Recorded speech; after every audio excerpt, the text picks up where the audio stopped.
Dating apps may be the most common way to start a relationship today. They're convenient, they're designed to match you with someone with common interests, and they're affordable. According to a Forbes study, 70% of people who met on a dating app said it led to romantic relationships. But if you're part of the other 30%, you may be doing something wrong. Bad pictures, boring bios, and lame openers can affect your chances of getting anywhere with a potential partner. I'm Daisy Hall, a dating and relationship specialist, and I know all about dating apps and starting relationships. In this video, I'm going to talk about some common dating app mistakes and increase your chances of finding the woman of your dreams. Now I know, first impressions are only skin deep, but with dating apps, if you don't make a good first impression, it's on to the next. So, you need to be aware of how you're coming off to potential matches. So let's talk about some of the mistakes that you might be making. Number 1.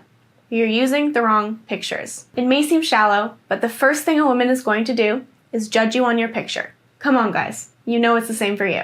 But don't worry, women aren't necessarily looking for chiseled abs and a perfect hairline. Studies show that women look for other qualities. Sense of humor is a biggie, and some women are attracted to risk takers. Others like guys with pets.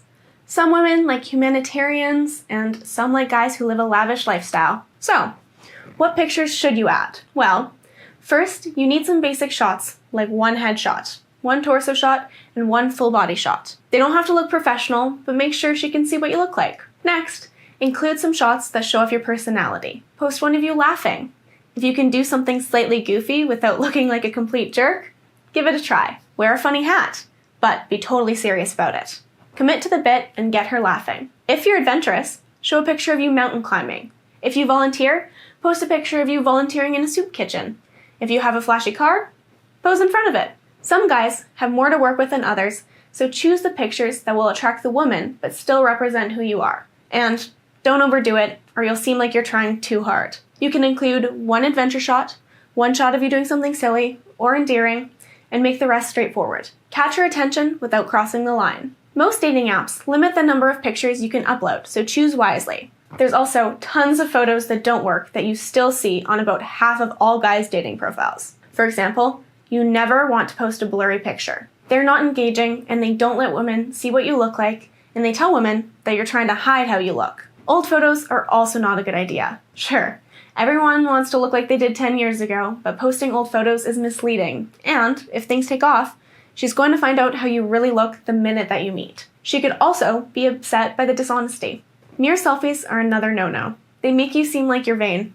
They're also hard to take, but if you choose this route, pay attention to what's in the background. If you take one in the bathroom, make sure the toilet isn't in the shot. That might be a personal turnoff for me, but I think many women would agree. Another tip, show your pics to your friends before you post them. A second opinion will give you an outsider's view on which photos look most appealing and put your best foot forward. Something else to consider is who is in your photos. Obviously, you want to post mainly solo shots, especially for the first few photos. You don't want to take the risk of her not knowing who you are. But I do think it's great to have a few photos with friends or family to show that you aren't some kind of lone wolf. Women like to know that other people feel safe around you. That said, do not post any photos of you with an ex. This should be obvious, but I've seen it happen and it's an instant no for any woman who is paying attention. And before I move on, I do also want to discuss the infamous fish photo. This has been a pretty polarizing topic among women. It seems like for many men, the only time they have a photo taken of them is when they're holding a freshly caught fish. I think the problem is that the photo is seen as a cliche. I generally avoid it, but if you're looking for an outdoorsy woman who's into fishing, then it could be a good conversation starter. And that's what you really need to be thinking about. How do I want to be perceived, and who do I want to attract? Number 2, a bad bio. Women want to know something about you. If you leave your bio empty or write a short bio as in Trent, 6'3", Brooklyn, New York, you're not going to stand out and get her attention. On the other hand, if you write a long bio, she'll probably stop reading. Plus, you'll look like you're full of yourself, trying too hard, or both. So, how do you land in that happy medium? Keep it short and sweet. Write a blurb about yourself that shows your personality. Here's an example. Jack, Vegas baby, 6'1", rock and roller with a heart of gold. I love live music and cooking big Italian meals with someone special. What's your desert island movie? This is simple, but it gives her a sense of your interests and your vibe, and it gives her something to go off so that you're less of a total stranger. Make sure to check your bio for grammar mistakes. Mistakes can make you look dumb, and they can also send the wrong message. I remember my autocorrect once replaced great with greasy. Can you imagine writing a bio telling women that you're ready for your next greasy adventure? You should also include your dating preferences in your bio. Are you looking for casual or maybe a serious relationship? Are you into the polyamorous lifestyle? Dig thruples or unicorns? Does the person you're dating have to be a non-smoker? A dog lover? Do they need to live in a certain area? A lot of people don't put this information in their bios because they feel like they're limiting their options. But if you end up with a woman and find out that she has a deal breaker quality later, you have wasted your time. Unless you're just looking for a quick hookup, don't be afraid to narrow your appeal a little bit. You'll actually find that it attracts more women because you'll stand out. Number 3, initial contact fails. So, maybe you found a great girl in a dating app. How do you open?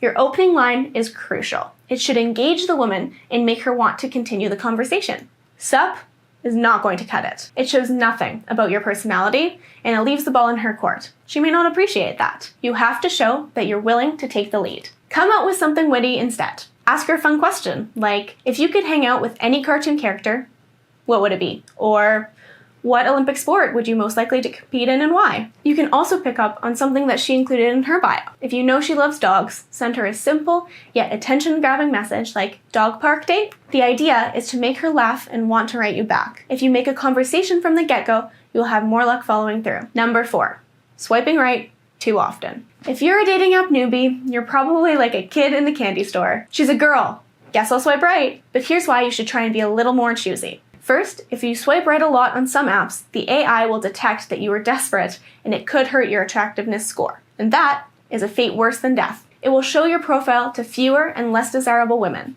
Dating apps also have algorithms that gradually learn the type of woman you're attracted to. They use that information and show you your best matches. If you swipe on every woman you see, it will throw off the algorithm and match you with the wrong people. Swiping too often may make the app think you're a bot and close down your profile for good. Ask yourself 2 questions before you swipe on a profile. Number 1, am I a good match for her? Like, would we be a good match if we met on the street? And 2, ask yourself if you like her or if you're just horny. Go beyond her looks.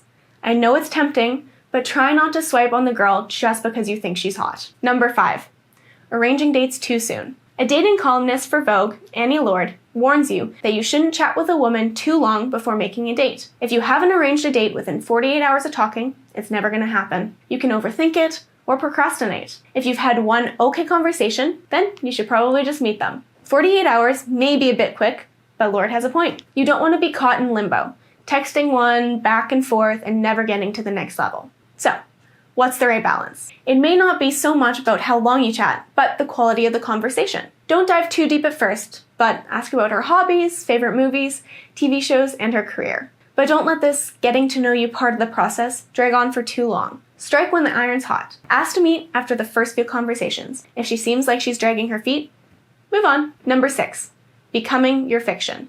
It is so common that it's almost cliche. The people on dating apps who pretend that they're something they're not. They shave a few years off their age, a few pounds off their weight, or add a couple inches to their height. And it's tempting to do, but it's only going to hurt your chances of a successful relationship down the road. If you're on a dating app for a one-night stand, okay, maybe. But if you're in it for the long-term relationship, she's going to find out eventually, and she's going to be pissed that you lied to her. Plus, lying is going to make you feel even more self-conscious about who you are. Just be yourself. Warts and all. Even little lies can make it harder to connect with the right person. Don't even try to say that you like a movie you've never seen. When the right woman comes along, she'll accept you for who you are. Number 7, you don't want to be recognized. Let's face it, being on a dating app is embarrassing for some people. They're afraid of someone they know seeing them on the app, and they don't want to seem desperate. A lot of people will go so far as to only post a picture of themselves from the neck down. Trying to hide your identity is going to seriously limit your chances of meeting someone. If people don't know what you look like, they won't swipe on you. They're also going to think you have something to hide, and you apparently do. If you're on a dating site, own it, and it's a legitimate way to meet a girl. And if you're truly that embarrassed, then find another way to meet women. Life is too short to do something that you're ashamed of. Number 8, you don't respond well to being ignored. So you message a woman and she doesn't respond back right away. Or maybe she never gets back to you at all. What do you do next? Do you send her a million messages asking them why she hasn't gotten back to you? Do you say something mean? Do you block her? This may feel good for a second, but you're shooting yourself in the foot for the long run. Not only is it a waste of time, it actively scares women off. Some of these women might have reached out to you a little later, and even if they wouldn't have, you're going to come across as weird to the women in the community, and word travels fast when a guy has anger issues. Don't take it to heart. It doesn't even mean that they aren't into you. They could have had their notifications turned off, or they could just be busy. Keep in mind that some people may leave you on red for a long time because they're thinking about what they want to say, or they don't want to seem desperate. Dating apps are not as timely as text messages, so don't treat them like text messages. You should also consider that some people are just on dating sites for validation. They are feeding their ego and may not respond to you at all. It still sucks, but it's just another reason why you might not get a message back. Don't let it hurt your self-esteem. Of course, there are instances when someone will stop communicating even after you've been chatting for a while. If this happens, try asking them politely why they're not getting back to you. If they don't answer, delete the chat and move on. Remember, you don't really know these women and they don't know you, so their rejection or lack of interest shouldn't be taken to heart. It is just the way things are on dating apps, unfortunately. Number 9, you have dating app burnout. These apps can be overwhelming. There are tons of people online, and after a while, conversations start to blend into each other and everyone starts to look the same. It can be even more frustrating if you aren't having any luck meeting anyone.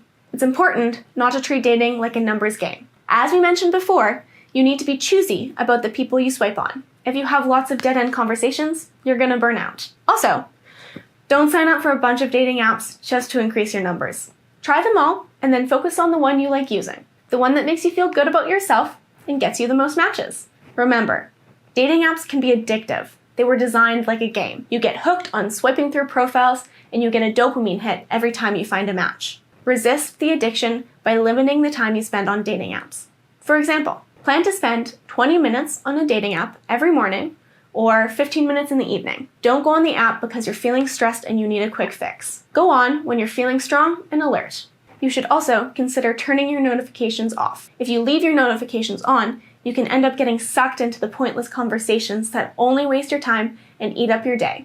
Instead, you should use the time that you've set aside for dating apps to respond to messages. Number 10, you get stuck in conversations that go nowhere. Have you ever gotten stuck in a go-nowhere conversation on a dating app? Cute dog! How about this weather? If it's gone on for too long, get out. Don't be afraid of hurting the girl's feelings. You'll probably never see her again. Just writing something like, "It was nice chatting, I have to go." Or in these situations, you may be perfectly fine ghosting them. Well, that's all the time I have for today. If you've gotten anything out of this video, please don't forget to like, share, or comment. And good luck finding your dream girl on those apps.